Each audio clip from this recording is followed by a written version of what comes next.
evening, everybody. I'm glad you came. I hope you'll find this evening worthwhile.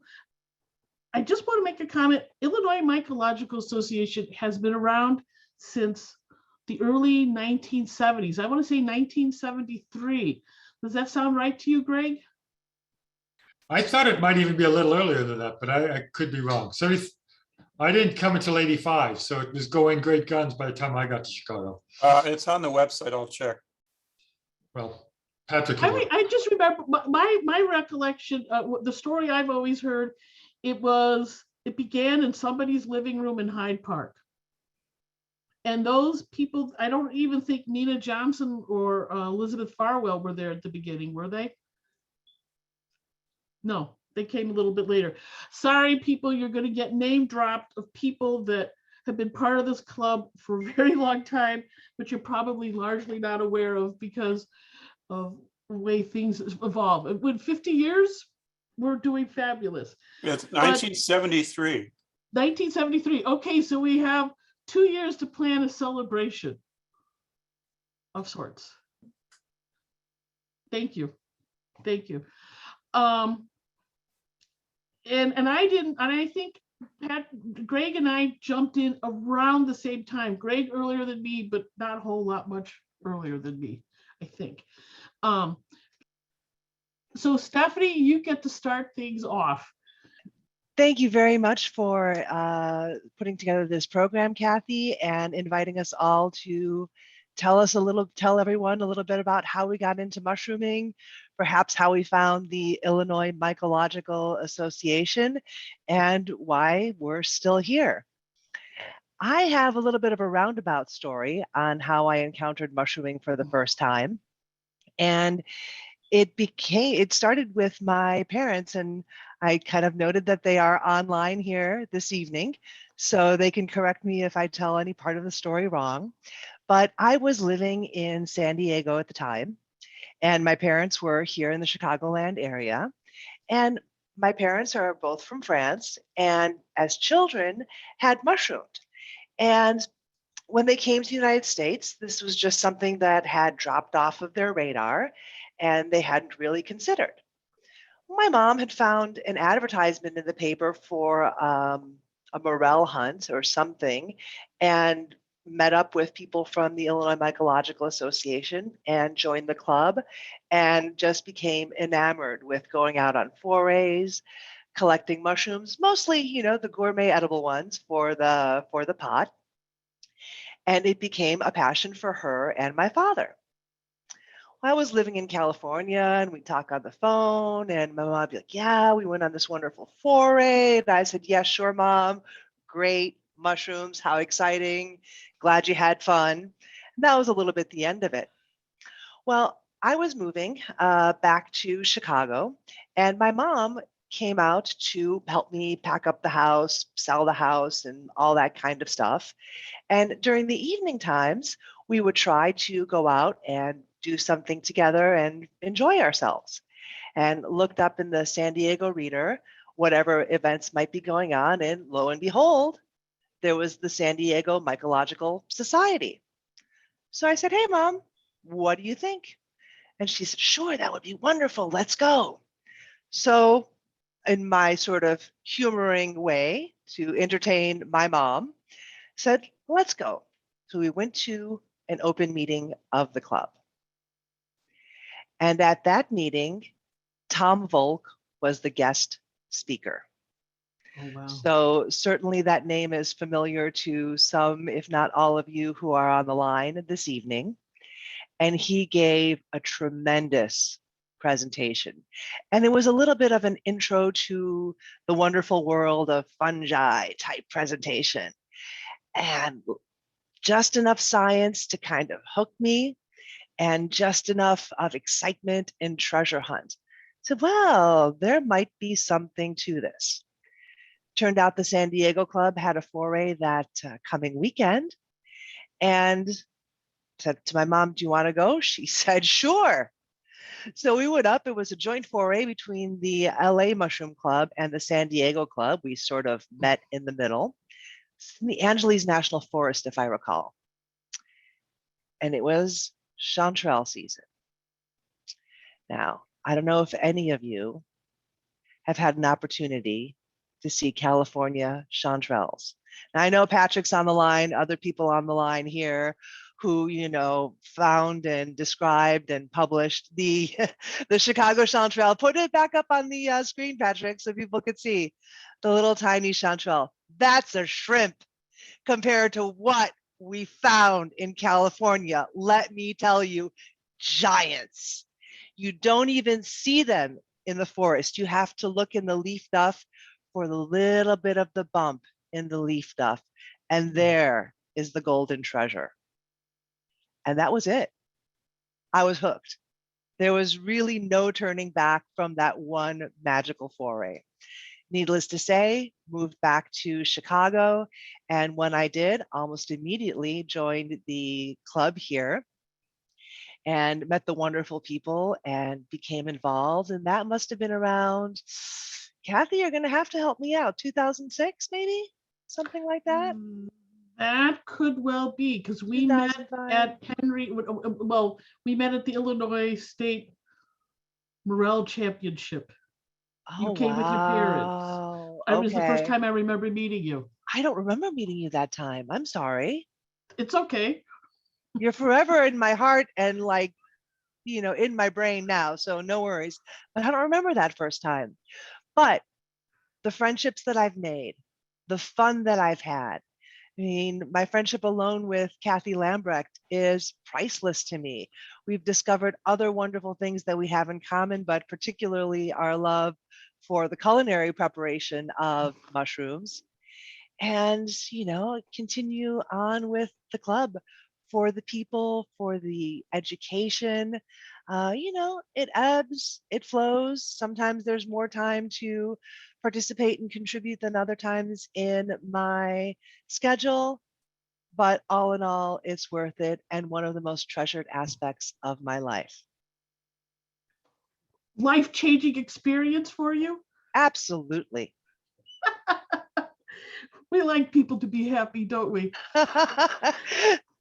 We go on to our club scientist, Patrick Leacock.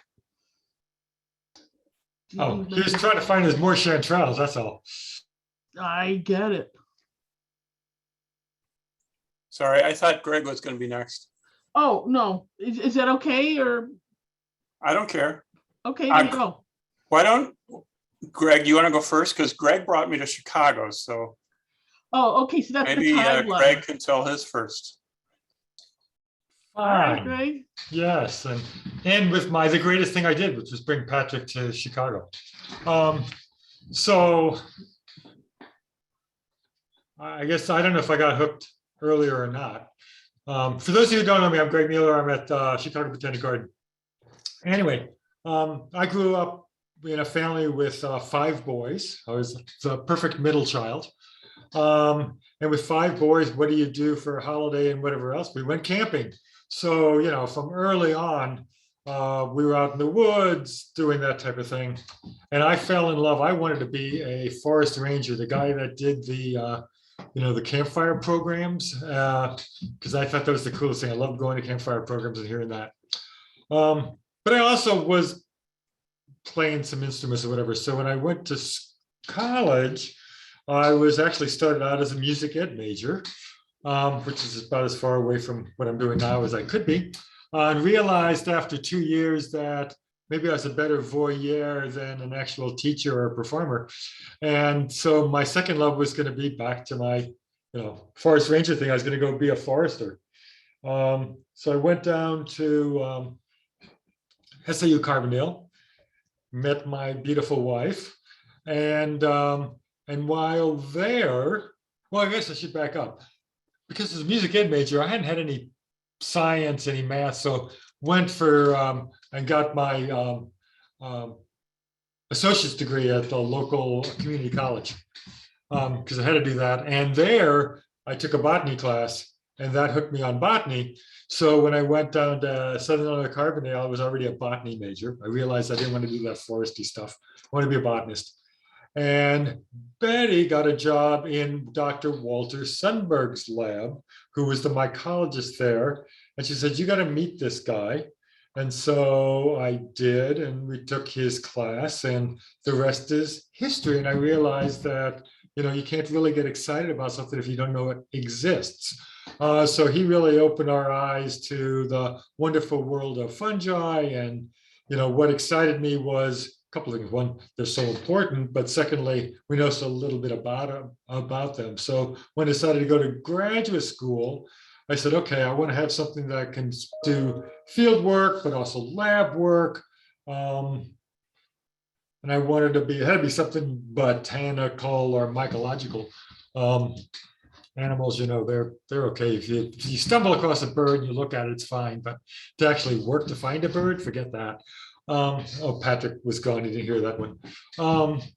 But anyway, so took the mycology class, really got excited about that. And that hooked me. So then I went on, got my master's at Southern Illinois, PhD at University of Tennessee. It was cool because for my PhD, I was working on Lecaria. Those of you that know me know I've been working on Lecaria for a long time, off and on. And we were out west because we did a 3-month tour through the Western US, starting Colorado, went up to Idaho, into British Columbia, down into Washington State, into Oregon, and then back. And waiting for me was, for the young people, we used to get these things called mail. It came in an envelope and you'd open them up. And so I had this stack. I was gone for 3 months, right? So I had a stack of like mail this high. And going through that was an invitation from Professor Niels Fries in Uppsala, Sweden. And Niels Fries is the great grandson? Grandnephew. No, grandnephew would be great grandson Something like that. of Elias Magnus Fries, who is the father of modern mycology. He's the one that really started the classification of fungi. So, and he invited me to come out to Sweden because he was a plant physiologist and he knew how to germinate the spores of Lecaria, but he couldn't identify any of them. So he said, hey, we could be a pair made in heaven. And so went out and spent 8 months in Sweden, came back, got another postdoc out in Seattle, Washington, at the University of Washington with Joe Maratti. And while I was there, I met this woman named Liz Farwell, because Liz Farwell came through, and I don't know how we first met her. I don't really remember what the first connection was, but she came out on a field trip out to Seattle and whatever else I met her. And so she let me know there was going to be this job opening up at Field Museum. And so that summer I was out. So just the way I usually work, right? So when I was in Tennessee, I did all my field work in Western US. When I was in Washington State, I came to the Midwest to do my field work. So that made sense. But anyway, we passed through Chicago to kind of check it out because Betty had never been to Chicago and had to make sure that she was interested in this. And got the job at Field Museum.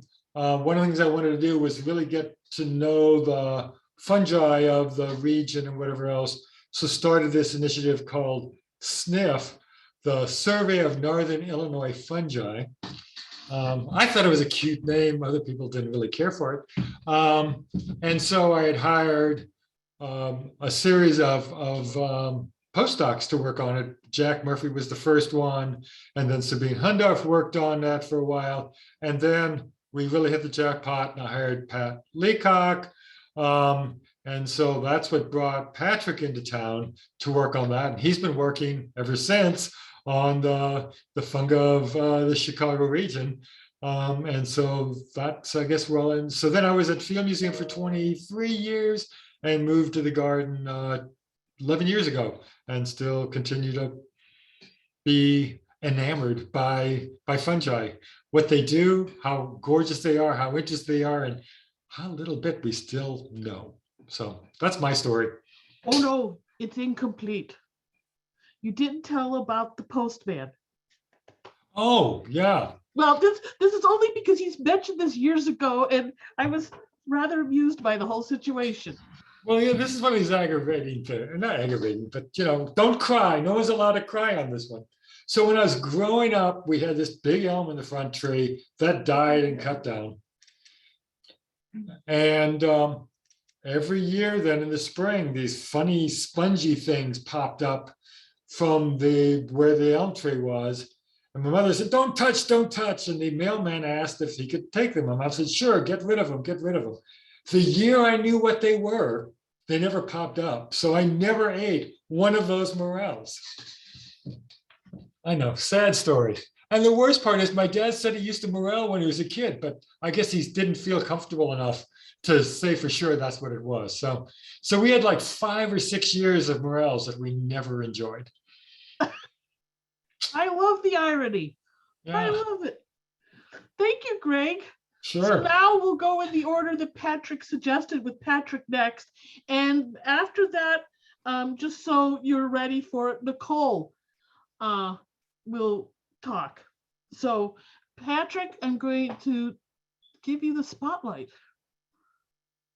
My story starts when I was 14. My connection with nature starts when I was 14. But my folks we had a lake place up. I grew up in Minnesota.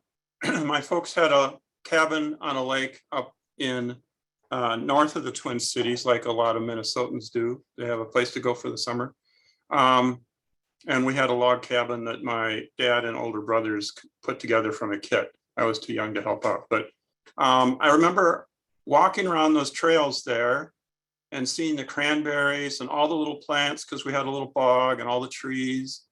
But I don't remember ever seeing a mushroom. I mean, they must have been there, but they were not visible to me, like a lot of people. If you don't have a name or somebody doesn't show you something, you tend not to see it. Just like people that don't know the trees don't realize there's different kinds of trees out there. They all look the same. Anyway, when I was 14, our family, the summer trip that year was to go out to Estes Park in the Rockies for a week-long nature camp with I think it was the National Wildlife Federation. It was for families and with kids and stuff. So we had all sorts of little field trips and activities connected to nature. One of the best ones was called Nature Creep, where for an hour, we just laid on our bellies and looked at all the little tiny plants and moss and lichens right on the meadow by the cabins. But one morning there was a bird walk and I went on that, and that's when I got hooked bird watching. So I became a bird man locally and in high school and everything. And then I worked my way up through the Audubon chapter Minneapolis, doing field trips and little educational stuff. And then I ended up on the board and treasurer and president, all that stuff. But one of the field trips I led was up to the Itasca Biological Station. And it was in the spring. So you might know where this is heading, but it was in the spring. We're out on the trail. I'm out with Margaret, and we have our binoculars, and we're looking at an ovenbird on the ground. And the ovenbird is hopping along the ground, and it goes by some things that oddly shaped, and those were morels. So we collected a bunch of morels and brought them back to where we were lodging. And Margaret said, we were driving back Sunday. It was a weekend for you. She was driving back Sunday and offered anybody that wants to stop in my place, we can fry these up. And I was the only one that volunteered. So we cooked them up probably with eggs or something, and they were good. And then she told me about the Minnesota Mycological Society. So I started going to those meetings. And when I was an undergrad, before that, in college at the University of Minnesota, I had a major in biology. So I took a lot of science classes. And one of the classes that was taught was Minnesota plant life. And we had a great instructor. He knew all the plants. You could take him. He took us out in the woods and stuff, and he knew every plant, whether it was a seedling or mature or whatever. But we covered different kinds of stuff. So one week we did lichens, 2 days, 2 labs were on lichens, and the next week 2 labs were on mushrooms. And those are really cool. We had a week on mosses, those are really cool. But the week on, this is all dried stuff pretty much. And the week on mushrooms, we had dried up polypores, and we had a few mushrooms that were pickled in jars, kind of falling apart, looking like ghosts, like a deadly amanita. They don't preserve well in liquid. But I got to learn a lot of the regular polypore names. So when I joined the Minnesota club, the polypores on the back, the ID group was on the back table, and those people were ignoring all the polypores. And I was like, oh, I know what half of these are. So I joined the ID group right away and started identifying stuff for the Minnesota Mycological Society. And then again, I worked through, field trips and on the board and all that stuff, and president, whatever. But the field trips and ID were the best part. Somewhere along the line, 1988, we had a Namaphore in Minnesota. I didn't know what a Namaphore was, but our club was organizing it up northeast Minnesota at Isabella. So they said, well, you're good at ID and all that, you can be recorder. So I was in charge of writing down all the names in a little, very old little, there's a picture somewhere, I should find it again. There's a really old little Mac box that I was working on computer, typing in the names. They also asked me to do the t-shirt for the foray. And so I entered the t-shirt contest, and Gary Linkoff was the judge of the t-shirt contest, and there were 2 categories, the pictorial and the documentary. And I won the documentary category, and I got a Yellow Chanterelle Award here, carved by one of our members, Lee Mugley, who was a great member. He's passed away now, but he led a lot of the forays up north. So then somewhere along this is in the late 80s, somewhere, I also up at Itasca Biological Station again, the alumni group asked me to do a bird walk up there for their alumni weekend up at Itasca. It was like October, and there aren't that many birds in October, but I needed to ride up with somebody. So I carpooled with David McLaughlin, who happened to be my advisor when I was an undergrad for my bachelor's. But at that time, all I did was I went to his office and he signed the paperwork, I didn't really talk to him much. But riding up with him, I got to talking, and then up at the weekend, because I knew mushrooms and stuff, I was helping him with his mushroom walks, because it was kind of more fun than the bird walk with not so many birds.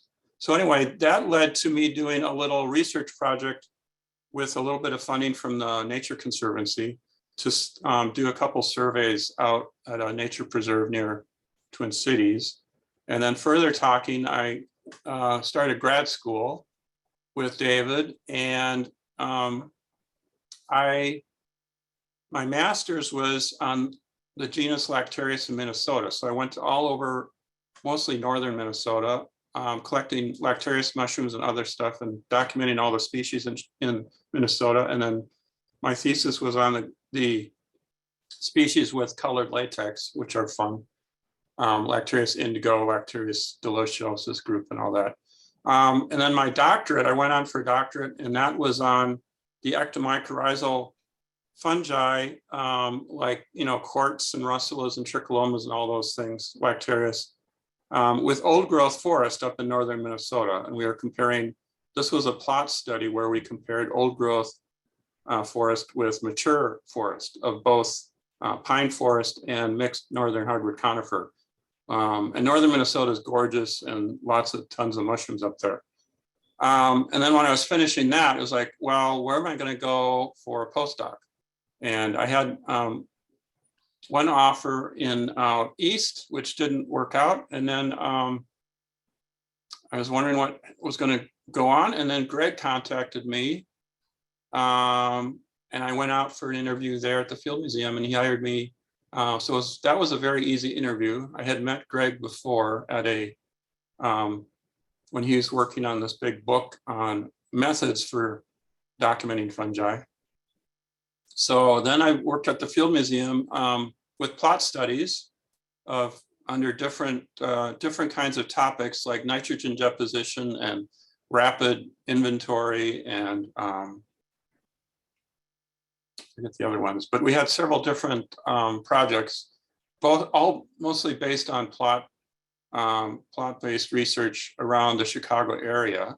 And of course, I got involved with the Illinois Mycological Association when I got over here. So I was at the Field Museum for about 14, 15 or so years. And toward the end of that, Greg moved from the Field Museum to the Botanic Garden. And I moved from the Field Museum to doing, I did survey work for 5 years for the McHenry Conservation District, which is, McHenry County is just northwest of Cook County up there. And that was the longest they had any scientists do survey work, because usually maybe 1 or 2 years they do survey work, but they liked the work I was doing and it was interesting. So, and I also explained you can't record all the fungi in 1 year like you can birds or plants or something. So I was doing that for 5 years. And then along the line, I replaced somebody at the School of the Art Institute of Chicago teaching mushrooms class. It's called Mushrooms, Molds, and Medicines. So I've been doing that for several years, and also teaching botany. So I have 2 different courses I teach at the school. And as ever, I'm working with the Illinois Club with field trips and educational stuff and meetings and all that stuff. But one of the things that Greg got me started on, which I don't think I had a decision in, was the NAMA voucher program, because it started before, I guess it was part of my job. Was it part of my job, Greg? Or was it like an add-on? I can't remember if we did it first. So the NAMA voucher program started, I was having dinner with Eileen Stanley, if any of you know Eileen from NAMA, and we said, this is silly. We got these big forays and we just toss all the fungi away. Don't get any records of this, don't anything else. So we said, we do this.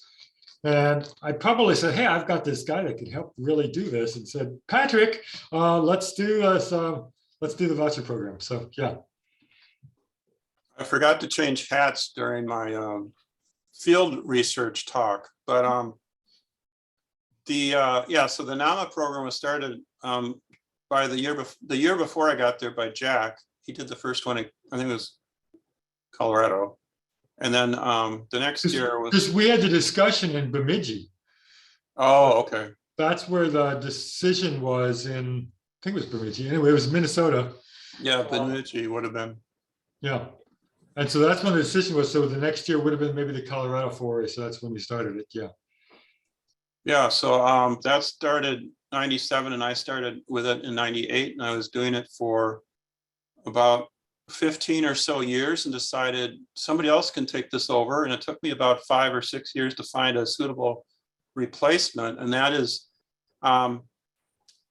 Andy Wilson. I know. So another one of my people that I convinced to, somehow or another. Yeah. So Andy was a postdoc with Greg on and off with some other projects. But Andy Wilson, he was a postdoc with Greg. I replaced him at the School of the Art Institute. And then Andy is now out at the Denver Botanic Garden. And he took over after 3 years of training with the NAMA voucher program and ran it this year out in Colorado. So I'm stepping down. I'm going to be more like an advisor or a helper and not running the thing. But I don't know. I think that's it. Oh, and then little side note, there was with DNA work, there's a lot of research on all sorts of mushroom groups. And there were a couple groups of people working on chanterelles. And one of them, Matt Fultz with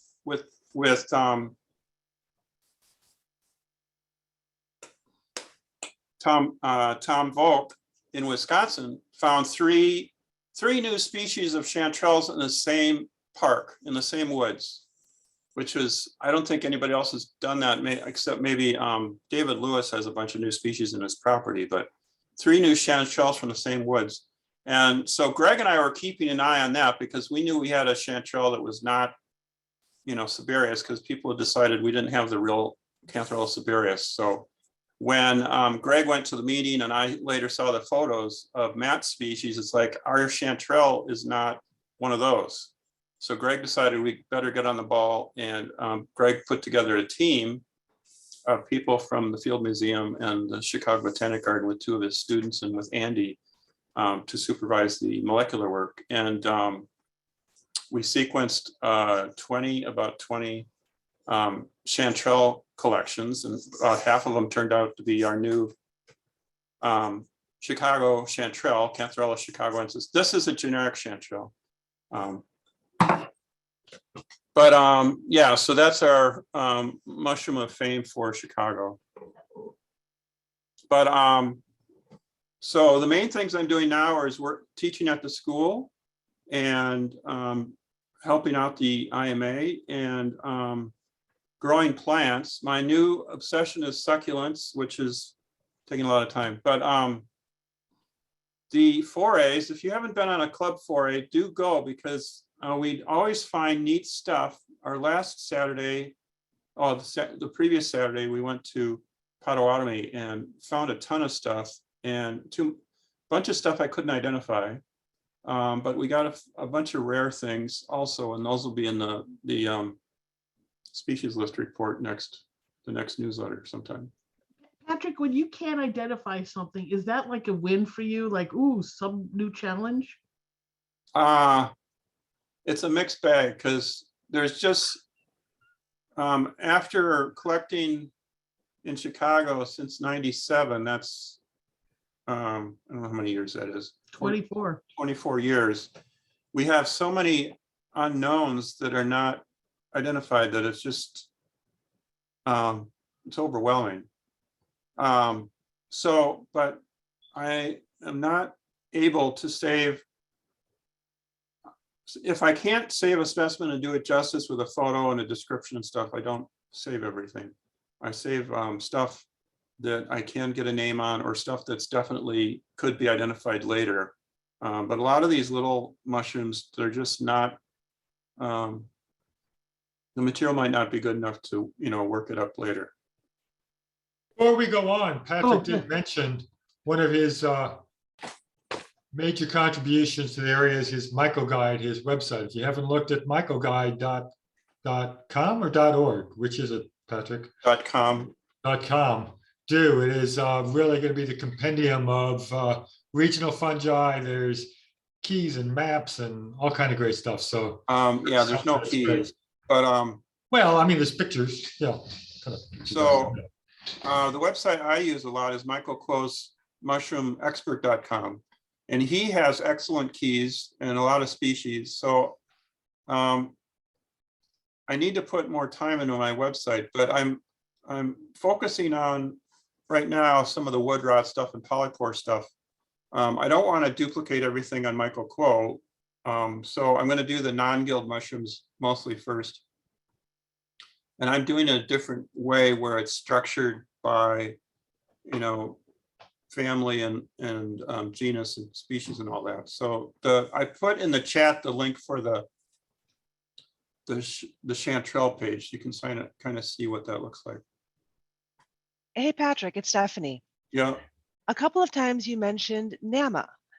Maybe for some of the newer members in the IMA, you could talk a little bit about NAMA, what it is, and sort of an opportunity to broaden and deepen someone's involvement in the wonderful world of mycology.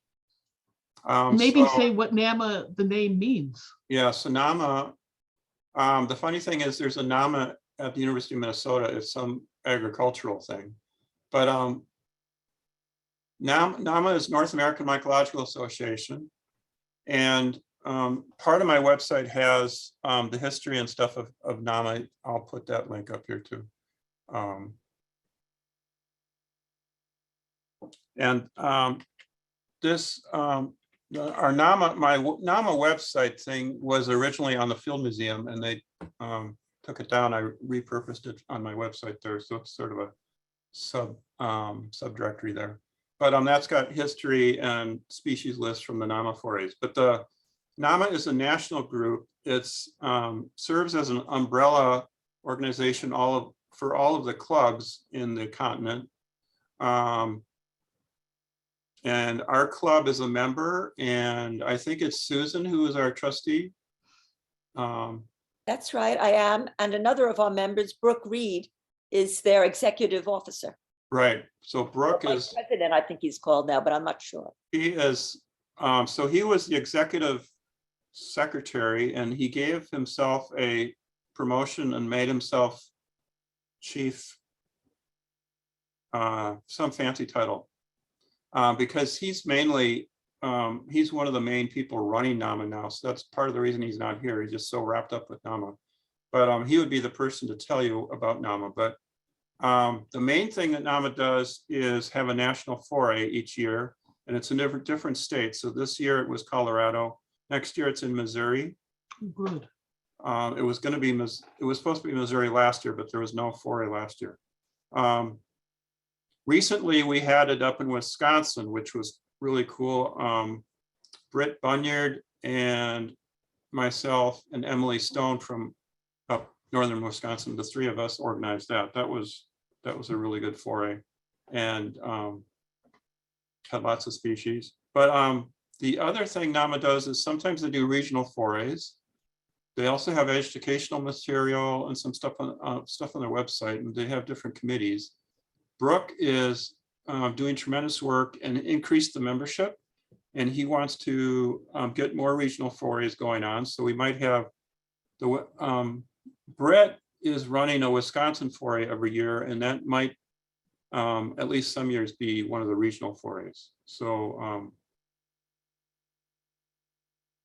the other thing, Greg just posted the fungal diversity survey, and that is another project that the club could work on, which is about saving voucher specimens and then sending material in to get sequenced.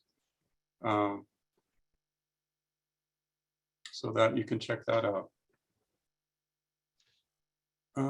Any other questions on NAMA? Or maybe we'll get questions later. We'll go on to Nicole. Okay. Would you like to introduce Nicole? Oh, so Nicole, I think Greg was aware of Nicole first. I don't remember right, but she very interested in mushrooms, and then she got into grad school this past year. So we can find out what she's doing now. Yeah, so I guess to start from the beginning, my family would like bring me to Alabama every year and like to go and see the ocean and like go fishing and all of that. And so like from a young age, I was like pretty excited about biology, and like I actually like I think I was like 6 or 7 years old. I like got a book about like all the different species names of the fish, and then like I was like memorizing them and like really excited to like remember like their distributions and all of that. So I was like pretty excited about like I guess taxonomy from a young age. And although it wasn't mushrooms, it was something biological. And from that, I basically have just always been pretty interested in biology. When I joined college, I really wasn't sure what I wanted to do. And so I just took like a bunch of classes, and, you know, from music to art to color theory to biology. And then one day a friend was just like, hey, do you want to go mushroom hunting for morels? And I was like, what is that? Are you crazy? Are you gonna like try and kill me? And like, you know, I had some of that mycophobia that I think a lot of people have at the start, you know, like you just like you're not told about it. It's not like an American culture. So you're just unaware and kind of afraid. And we did it, and we found some, and I ate them, and I didn't die. So that was good. And so I wanted to go back, and I guess it's kind of like that effect where like someone points out one thing and then you just start seeing it everywhere, and you're just like, I want to know all of them now. Like, so I just started taking pictures. I learned about like Mushroom Observer and all of that, and was like posting on there to try and learn more about them. And then I think I learned about the IMA, and I went to the big mushroom show in 2015. I think that was the first one I attended.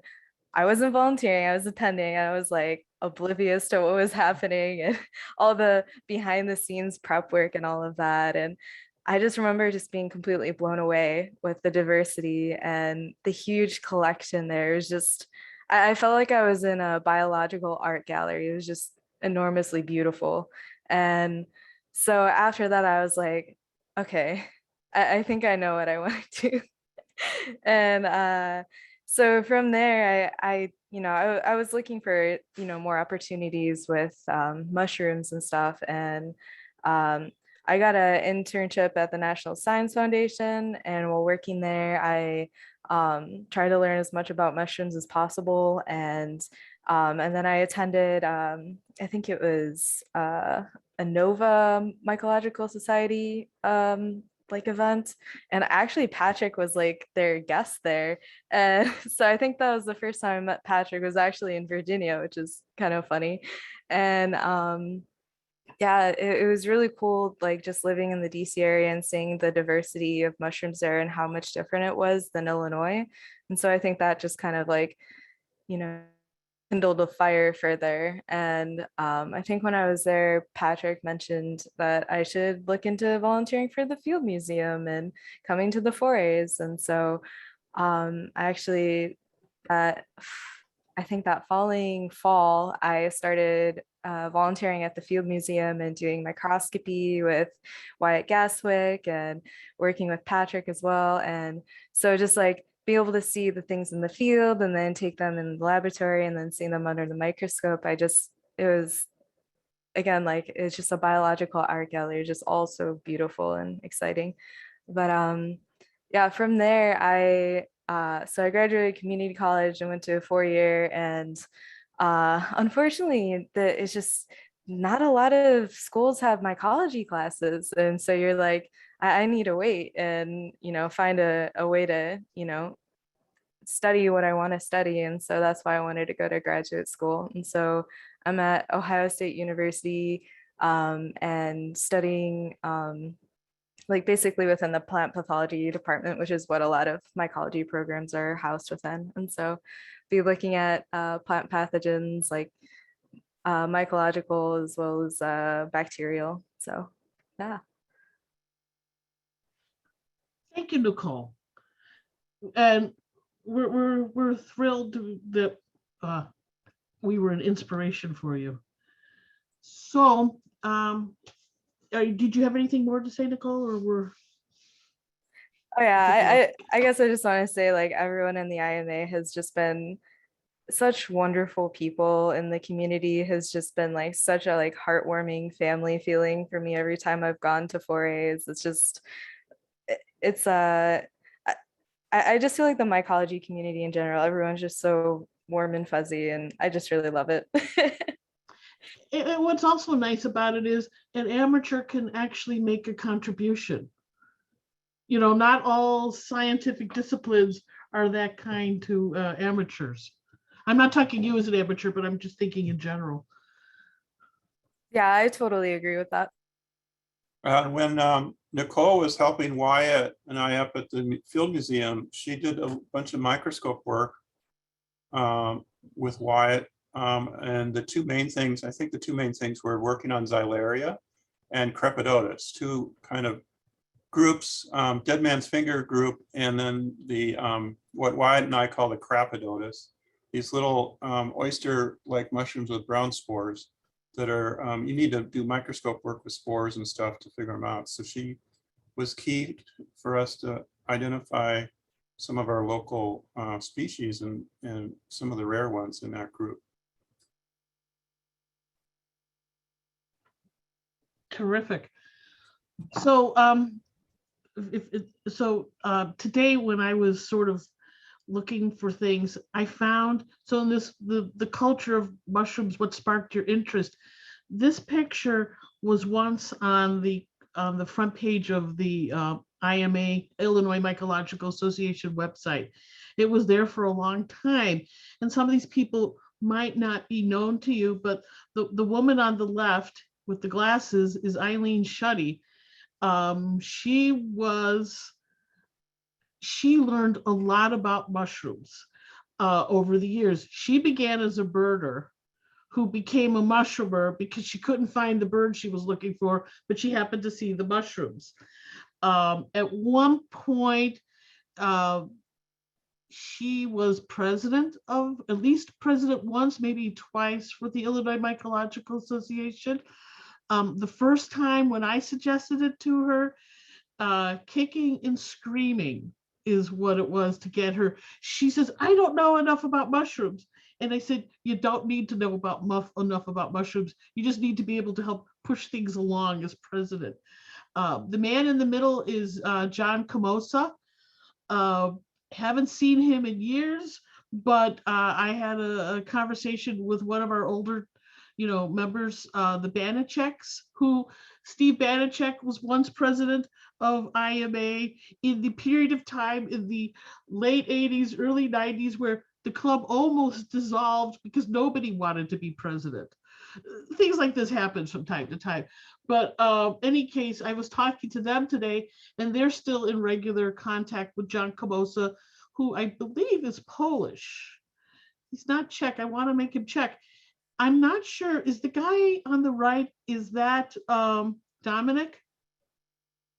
I think it's Dominic, but I'm not 100% You could be right about that. I think you're right.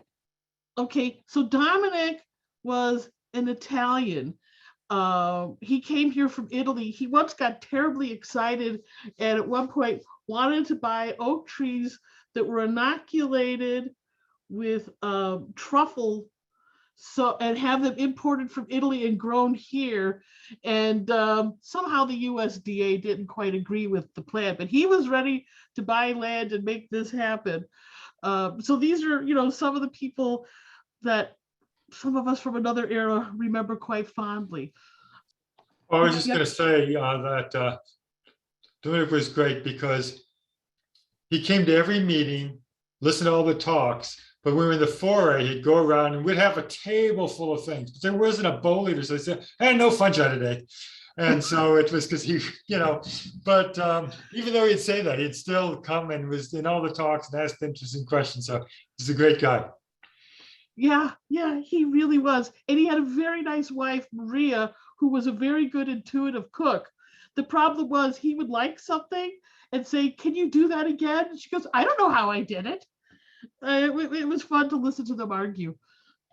Oh, by the way, just one more Dominic thing. I once made his recipe for pickled mushrooms safe for canning. And he really went on somewhere in our newsletter archive is his response to my changing of his recipe. But I was trying to make it food safe in case somebody really wanted to can it, and he didn't like that.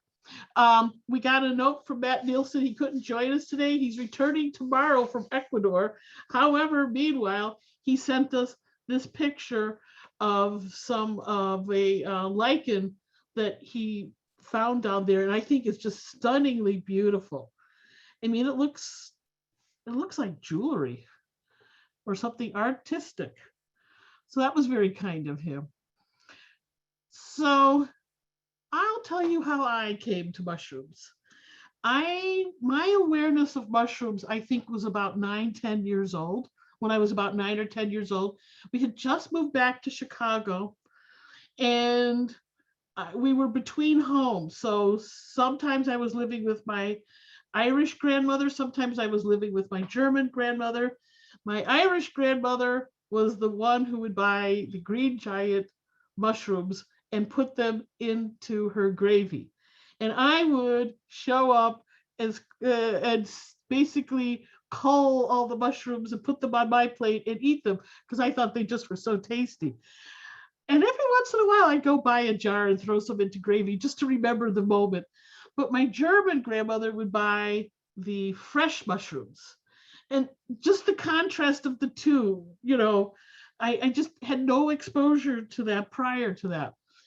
So when I was about 18 years old, I was 18 years old, my dad, we went on a trip to Europe, and I bought this book, The Mushroom Feast from Jane Grixon, and read it from page to page. I mean, from beginning to end, and just, was always searching for that opportunity. Well, there you got a babushka there in Russia. And I spent enough time in Russia where I got to be quite familiar with these situations, these large bolete. And then you'd ask them how to cook it. Oh my God. Boil it, throw away the water, boil it again, throw away the water. But it was like at the point of why bother? There's no flavor if there was any flavor. But there was also, I was very limited on where I could go within the Soviet Union, and everybody knew that. So everybody happily told me where their mushroom spots were, because I couldn't go there. It was like safe. It was kind of interesting and amazing and annoying at the same time. So we had a woman who worked for us here in Chicago, also Russian, who said she knew everything about the Russians, mushrooms, everything. So I went for a weekend trip to Wisconsin, and I picked one example of everything I could see. I came home with like about 75, 80 different items. When she came, she worked with both of us, and we had an office at her home. So I had newspapers lined up on the kitchen table, and I had all the mushrooms lined up. She looked at everything carefully and picked one and said, that's edible. Everything else you could just throw away, which kind of, to me, said, I don't think she knows that much about mushrooms.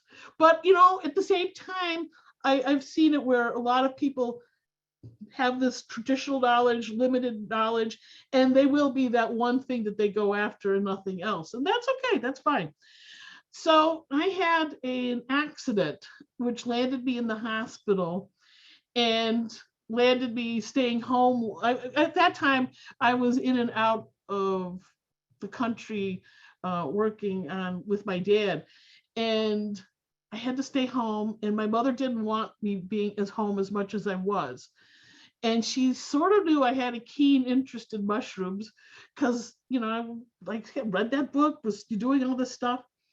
So she called the Field Museum. I wouldn't call the Field Museum. I was a chicken. She called the Field Museum and found out that there was a meeting and said, I think you need to get out of the house. Please go.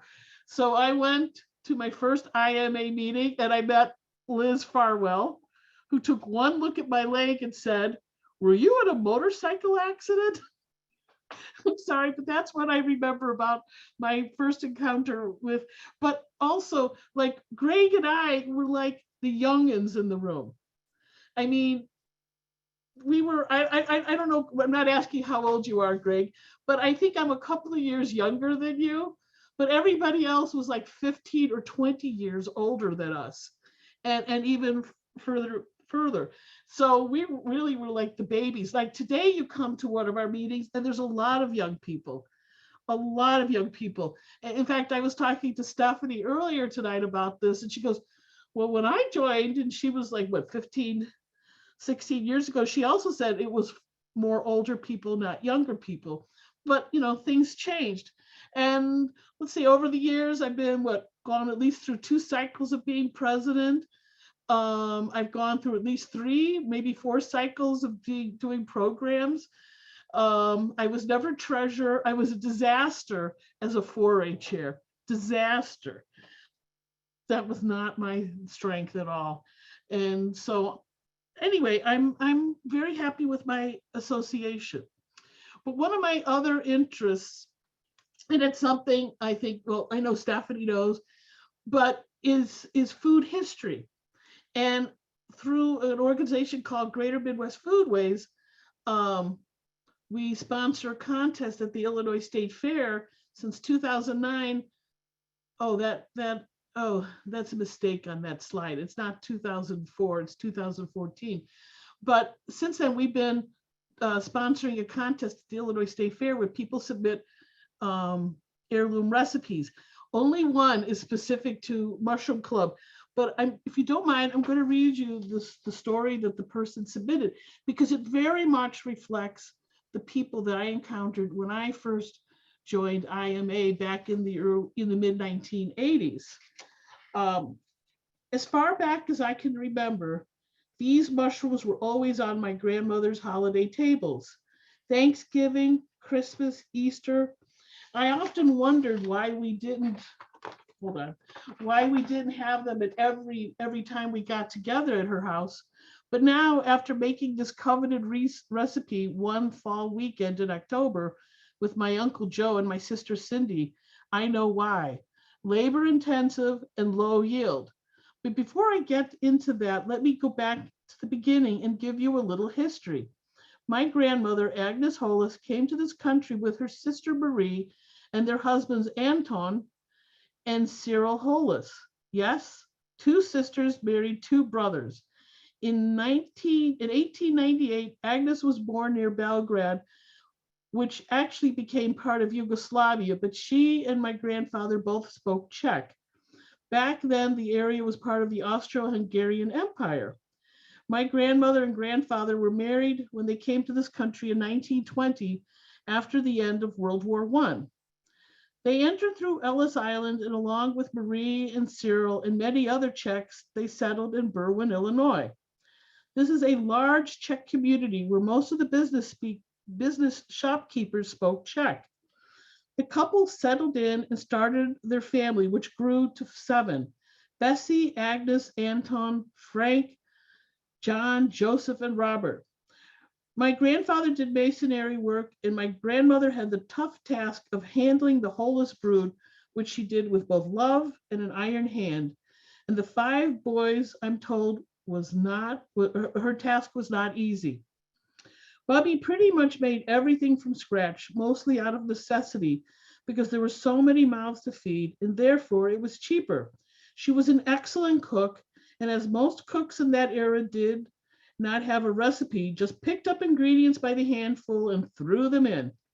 She canned anything she could, but of all the things she canned, the mushrooms was the most special in the family because it was truly a family affair.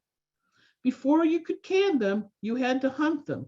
So every last child was manned with a bag and oftentimes a stick and set out to the local woods or forest preserve to fill their bags. It was a bit of hard work, but since they were all together, it became a fun family outing that could last for hours, depending on how many mushrooms the boss, mother, wanted. Before the tedious job of cleaning the mushrooms commenced, which almost everyone participated, each mushroom was inspected to make sure it was okay and not poisonous.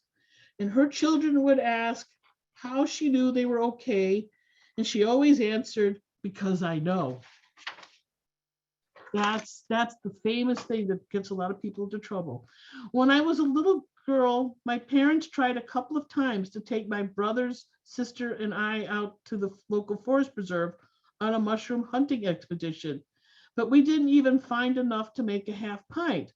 So my father gave up and left the task to the experts. It was fun, though while it lasted because we were all together hiking through the woods. My uncles John, Joe, and Bob remained bachelors and eventually moved to a wooded house on a lake in northwestern Wisconsin. And you know what woods means? Mushrooms. Even in her later years, and she lived to be 90, Grandma was still running the mushroom show.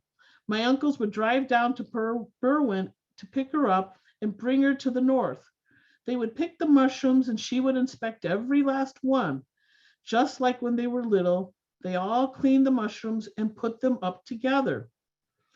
The word Hobie is Czech for mushroom, and since the mushroom was the object of a hunting tradition and a significant part of the Czech diet, the Hobie Parade was born in Berwyn and Cicero in 1968 until present. It was established to honor the families who settled in this area and continued the time-honored tradition. Now, sadly, my Uncle Joe is the last survivor of the Hollis children, but he has continued with the tradition of hunting mushrooms and canning them by himself in true grandmother fashion. Last year, I guess he thought it was time he better pass the tradition on. So he called my sister Cindy and I in mid-October. Now you have to understand that when he called, he said, you need to come within the next 2 weeks or the mushrooms will be gone. So they juggled their work schedules and away they went. We drove 400 miles north to Wisconsin and no sooner pulled into the driveway and Uncle Joe opened the doors and shoved bags in our hands and directed us to the next door neighbor's lawn, which was covered with mushrooms. We just stared at him and he said, start picking. So we broke the mushrooms off at the base from the ground and started filling our bags. Of course, me and Cindy asked the $1 million question. Uncle Joe, how do you know they are not poisonous? And of course, we got the $1 million answer because I know. After 2 hours and many full bags of mushrooms, Uncle Joe deemed the hunting session over. I must say, me and Cindy did have fun under the watchful eye of Uncle Joe. Now the real work begins. We all sat down at the newspaper covered table and began to clean every mushroom by throwing the debris on the floor.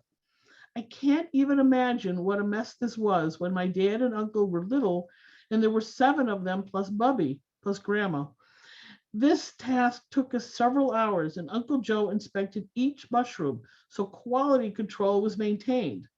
The clean mushrooms were thrown into a large cast iron pot that was filled with water and placed in the refrigerator overnight. The next day, the mushrooms were rinsed and then placed back in the refrigerator. He did not start cooking them until Sunday afternoon. After all that, we had 5 pints and 2 half pints. It took us all weekend, but it was one of the best weekends. I think the mushrooms have an acquired taste. I like them. I don't love them. This past Thanksgiving at my nephew's house, my sister and I proudly put out a pint of our mushrooms and announced to everyone they should try them. My brothers who love the mushrooms and used to fight over them when they were little wouldn't touch them until we finally told them they were Uncle Joe supervised and approved. Uncle Joe is battling cancer, but so far has survived 2.5 years. And we already have a date set for mid-October for another round of mushroom hunting and canning. But this time, we're bringing my 4-year-old great niece, Carolyn, to get another generation indoctrinated in the tradition. And it's on this trip I have to learn the answer to the all-important question. How do you know they're okay? I need to know. And a lot of the people that I encountered, I don't know if Greg would agree, but were from this tradition, but didn't know what was safe. And especially here, in the United States. And so those people that I met in IMA in the beginning, a lot of them were of this, family background where they were mushrooming, but they didn't really know what they had on hand. So is there anybody here that would like to share their story? I do have some final comments, but I'm waiting until people maybe want to share what they would like. It's okay. I could say a few words. Yes, no. Susan talking. Susan, I see you're unmuted. Do you want to say something? Oh, I guess not. Yes, I just do you want had to to say something, unmute. Susan? I had to unmute. I can tell you how I got started, and I hope there'll be plenty of volunteers too. I guess I got interested in nature in the first place when I was, 6 or 7. It was about a mile walk to school, and my father would take us there before going on to his office, myself and my younger brother. And he would point out all of the flowers in the gardens on the way. This was in Brooklyn, New York. And he knew a few trees, and he wasn't interested in birds at all. So I got interested in flowers and growing things generally, but I never really got into birds. But still, I did have a general interest in that. I used to go to the Botanic Garden in Brooklyn all the time, which if you're ever in Brooklyn, it's a really nice garden. Not enormous, not as big as the garden here in Chicago, but a very nice and a well-designed one. I still support it, even though I don't get to Brooklyn anymore these days. But many years later, and I've never been a gardener, by the way. I like looking at things. I hate working in the garden. So my own garden is a mess. But many years later, my husband and I were in Aspen, Colorado for 3 weeks. My husband was attending the Physics Institute there. And although I went to a couple of the lectures, there really wasn't that much for me to do. So I looked around for something to do and saw a flyer from Colorado Mountain College, which was offering a 3-week course in mushrooms, which coincided with the 3 weeks we were there. And they offered field trips into the mountains. And since we weren't renting a car, we just had a bicycle there, the trips into the mountains was a real inducement. So I took the course. We used the Alexander Smith Field Guide, which was, I think, the only one available. This must have been early 80s. I'm not sure exactly when. And I learned the basics of mushrooms. And I'm ashamed to say that I haven't really learned very much more. I'm still terrible at identifying things. I know a morel. I know I can usually get oyster mushrooms. I know chicken of the woods and hen of the woods, the really obvious ones that it's hard to mistake for anything. And I'm pretty good on chanterelles, except there's another one that looks very much alike that I mix it up with, not the jack-o'-lantern. It's hygrophorus, something or other. Patrick, do you know what I'm thinking about? There's something that looks very much like a chanterelle. The gills aren't quite right. Hygrophorus. That's the one. That's the one. But as I say, I enjoy eating them. I like the walks in the woods, but I'm not good at identifying them after how many 30 years or so of being in mushroom clubs. Anyhow, the forays were very nice.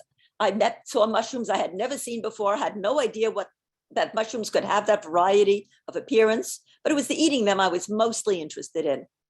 So when we got back to Washington, D.C., where we lived at the time, I looked up the local club, the Mycological Association of Washington, and I went to their regular monthly meetings and on a fair number of their forays. I had a lot more energy in those days. And eventually I got myself doing the newsletter because the person who had been doing it didn't want to do it anymore, and worked my way up on the board. I became secretary for many years. So when I moved out here, it was pretty much the same thing. I got myself on the board as secretary and took over the newsletter from Cora Thompson, who wasn't interested in doing it anymore. And I've been doing it ever since. And that was about 2002, thereabouts. So it's been 20 years. And if anybody would like to do the newsletter, I've done it enough. I'm willing to keep doing it, except that, as you all know, I have done a very bad job this year. I did one in February, and then the one last month was next one. I skipped months and months of doing newsletters. Just didn't have the energy or interest really in doing it. So please, if anyone would like to work on the newsletter, please let me know, or to take it over altogether for that matter. And I've been going on forays, not too many because it's a long ride into Chicago from West Chicago. And when it takes almost an hour to get to a foray site and they start at 9 and I don't usually get up before 9 in the first place, then you can see I'm not too enthusiastic about getting up nice and early to hunt for mushrooms. Also, I'm very bad at finding them. When I went on the morel hunts, for example, I would be lucky and I'd see a couple of them in an area and I'd look all around because they often come in clumps. And I'd just see those two and I'd walk on, and somebody walking in my footsteps would get a dozen from the same site, which is very discouraging. It's another reason I suppose I don't go on too many forays. I just don't see them. And I've been active in the group ever since, mostly in administrative stuff and eating. I'm always interested in eating mushrooms.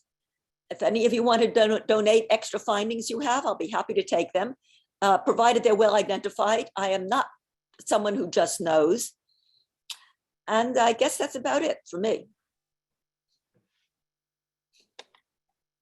Any questions? No. No, but quite sincere. I mean, I think everybody kind of tripped into these things, didn't they? I mean, Greg could have been the band leader at Highland Park High School. I had watched The Music Man enough times. That was my dream, right? Yeah. And then I thought of what I'd really be getting to, the little band I'd be getting. So it wasn't as much fun. Yeah, that's okay. I mean, you don't know your path in life, left turn, right turn type thing. Does anybody else like to make a contribution?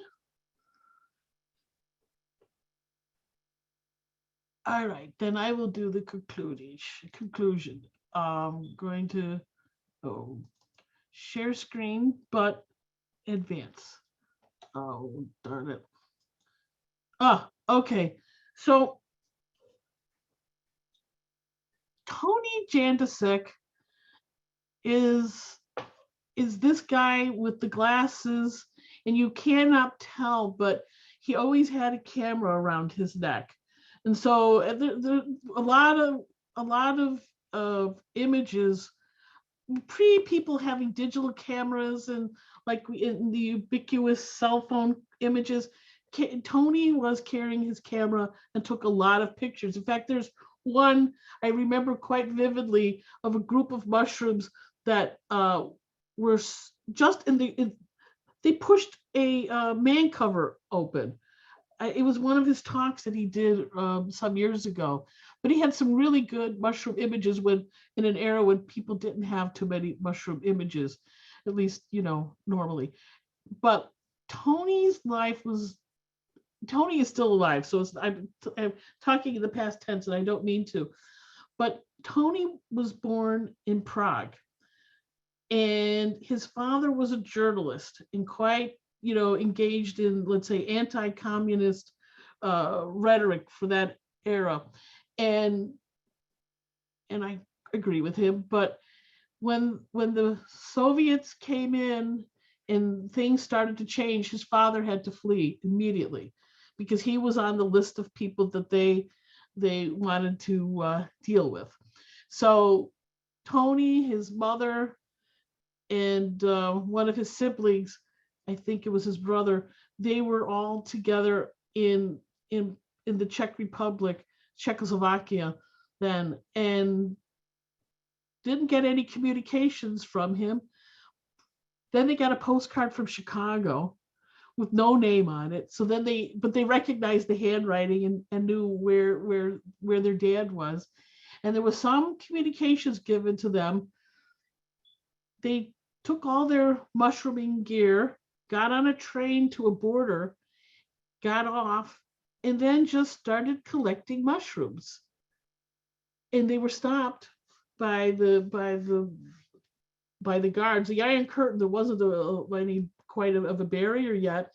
And they said, "What are you doing here?" And they said, "This is always where we collect mushrooms." And in Czechoslovakia, there's such a strong culture of mushrooming.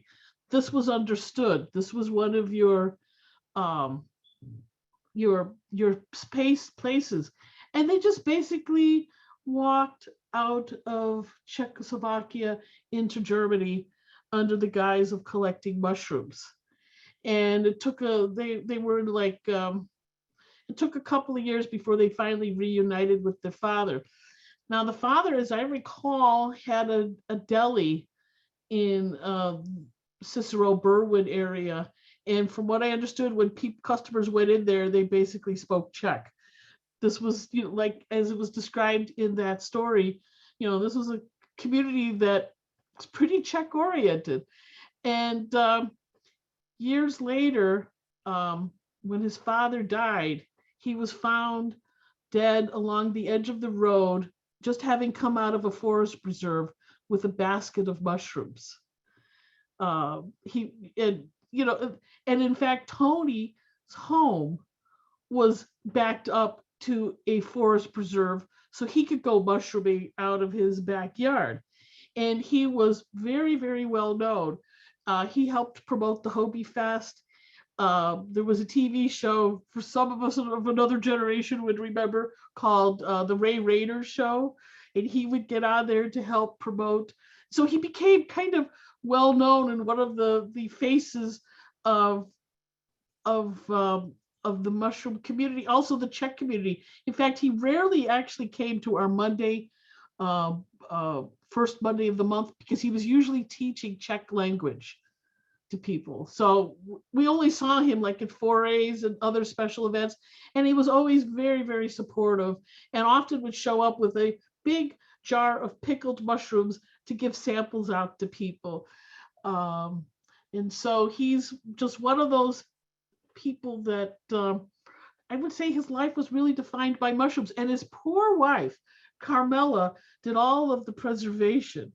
And he would just keep coming home with more. And she, you could just hear her, I don't know, her eyeballs popping out of her head like, more, I don't need more. And he had methods, like he had all sorts of, like when it came to things like puffballs, he would slice them, then he would dip them in pasteurized eggs,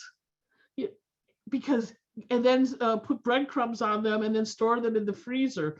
And he knew if you use the pasteurized eggs, they would last longer, whereas the other ones you had to kind of eat your stuff by about 3 weeks. He had a refrigerator in the garage to keep all of his pickled mushrooms. The man lived mushrooms. He also lived Czech. And in fact, I was talking to the Banacheks today, and they found, if you wish, go on YouTube and put his name, Tony Jantasek, and you can hear him being interviewed related to his life. And it comes, the story about leaving Czechoslovakia under the guise of mushrooms is in there. And in fact, in one of the, was it Mycological, the NAMA, in one point, one of our members was the editor. And I just said, you got to get Tony to talk about that mushroom-centric life of his. And it ended up one of the stories in McIlvaine. So anyway, one terrific guy, and I'm sorry if you never met him. And this is a picture of him more recently. Just a terrific guy. And his brother has a website, and I found it today, and it looks just like Tony. It's like unmistakable, unmistakable. Anyway, if anybody doesn't have any questions or comments, we can conclude there. I have a comment. Sure. Just that the IMA had its winter luncheon at his restaurant, many years ago now. But it was a very interesting location. I don't think it was ever his restaurant, but he had been there for so many occasions. It felt like he ran the place. In fact, I found a picture, friends of the Bohemian Cemetery, and there's Tony with one of his dinners. It just looked, all you had to do was exchange a few heads and put our heads on them, and it would have looked like an IMA luncheon. Any other comments? Oh, just a piece of information for if people didn't recognize the person standing next to Tony was Gary Linkoff, in case you know that name from his books and whatever else. Hold on. I'm so sorry. No, I love it. This is going to be probably the only talk that ever been done that we have Tony Janacek with Tony Janacek, and nobody bothered mentioning Gary Linkoff. That's great. I thought it was terrific. But in case people want to know about it, that's Gary. Yes, he visited us about, what, 25 years ago, something like that? Yeah, and he stayed at my house. I could put a plaque on there. Gary Linkoff slept here. In the mushroom world, that's meaningful. So, following up on Susan's talk, when she said they used Alexander Smith's, because that was the only book for a while until Gary's book came out, Mushrooms in North America. And that's the book that really transformed field guides with multiple pictures and all that kind of stuff. So anyway, so that was one of Gary's many contributions. But remember, there was also, but he wasn't allowed to put Latin names in there. And so there were all these sticky sets you could buy to paste into the book to really bring it up to date. He had whatever it was 300 or 400 species in there. He had to make up a common name for every one of them because the Audubon guides needed that. So yeah. Yeah, because you see, the thin, well, it wasn't a thin book, but it was something like this. But once you put all the stickies in, it was much bigger. Yeah. Well, Jacqueline has a question. Go ahead. Hi, I don't have a question. I just wanted to say I loved hearing the stories, and it certainly brought back to mind how I became aware of mushrooms as a kid we started out with the jar of mushrooms like Catherine showed us, but also it was my father, who was Slovak, who went with his older brothers looking for mushrooms every season around Christmas. It would come back with these gigantic, very curly, very extremely difficult to clean mushrooms, but they had to be ground. They were so kind of tough, but the resulting flavor was fabulous. And one of my brothers has carried on the tradition, and he will not say where he found those mushrooms, but it's a very, some of the stories, especially the woman who spoke about her family, and then also Catherine, you talking about this gentleman, the Tony. Eastern European tradition is just, it's a very cozy, wonderful kind of story. So thank you. I loved hearing those stories. And I have, and it's real. I mean, I've been in that part of the world. It's unbelievable. I mean, we have almost like no competition going into the woods ourselves here, but there it's like droves that go into the forests. I believe it. I believe it.